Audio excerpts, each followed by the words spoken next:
Hello guys, welcome to my channel. आज हम पढ़ने वाले हैं मैक्रो इकोनॉमिक्स क्लास 12 चैप्टर 1। तो मैक्रो इकोनॉमिक्स क्या होता है? It is the study of the overall functions and behaviours of an economy focusing on aggregates like in national income, employment, inflation and economic growth.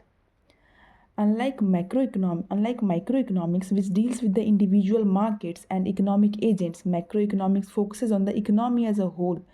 Macroeconomics economy में बात करते हैं, जैसे micro economics होता है वो माइक्रो इकोनॉमिक्स एक individual के पर्सपेक्टिव से सिर्फ चीज़ों को देखता है, लेकिन macro economics as a whole country से रिलेटेड है, इकोनॉमी को देखता है. नेशनल इनकम क्या होता है? National income the total income earned by the factors of production 4 होता है: land, labour, capital and entrepreneurship, और उसको ऑर्गेनाइजेशन भी बोलते हैं.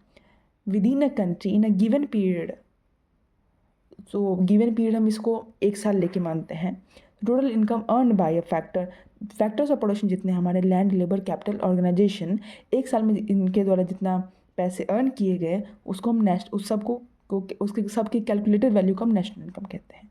It measures the economic activity of in a country indicating the total value of all goods and services produced with in the country. GDP क्या होता है? It is the monetary value of all goods and services produced within a country in a year. एक साल के अंदर किसी भी country national boundary के अंदर जितने भी गुड्स एंड सर्विसेज को प्रोड्यूस किया गया उसके मॉनेटरी वैल्यू को मार्केट में उसकी कितनी वैल्यू है इन टर्म्स ऑफ रुपीज़, उसे हम कहते हैं GDP.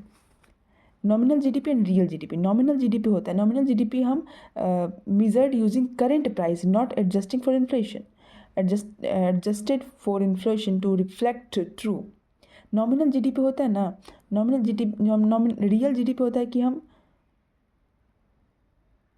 Nominal GDP and real GDP.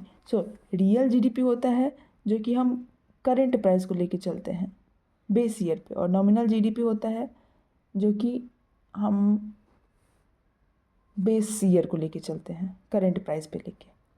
Methods to calculate GDP: productive method, income method, expenditure method. Productive method क्या होता है? Summing the value added in production, पूरा प्रोडक्शन जितना हुआ कंट्री में 1 ईयर के अंदर उसको प्रोडक्टिव मेथड बोलेंगे. Income method adding up all incomes earn by in the economy, जितना भी इनकम अर्न किया गया इकोनॉमी में उसको income method. Expenditure method total expenditure in the economy, जैसे ये इसका ये इक्वेशन होता है consumption plus investment plus government plus export minus import. ये एक्सपेंडिचर मेथड का हो गया.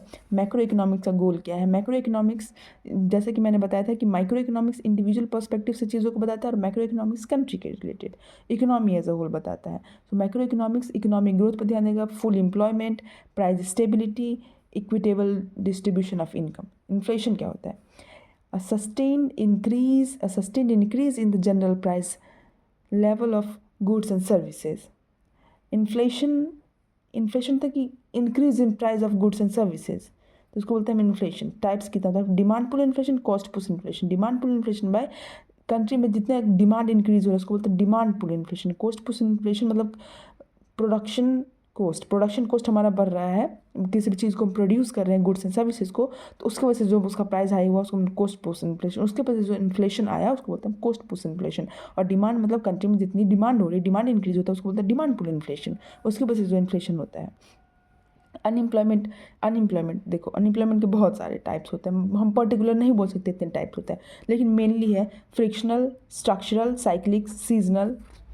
सो फ्रिक्शनल क्या होता है? शॉर्ट टर्म के लिए होता है ये, इनवॉलंटरी ट्रांजेक्शन्स. स्ट्रक्चरल होता है mismatch between skills and job requirement, structural. Cyclical due to economic downturns, recession. Seasonal होता है कि जो कि सीजनल डिमांड फ्लक्चुएशंस की वजह से आता है.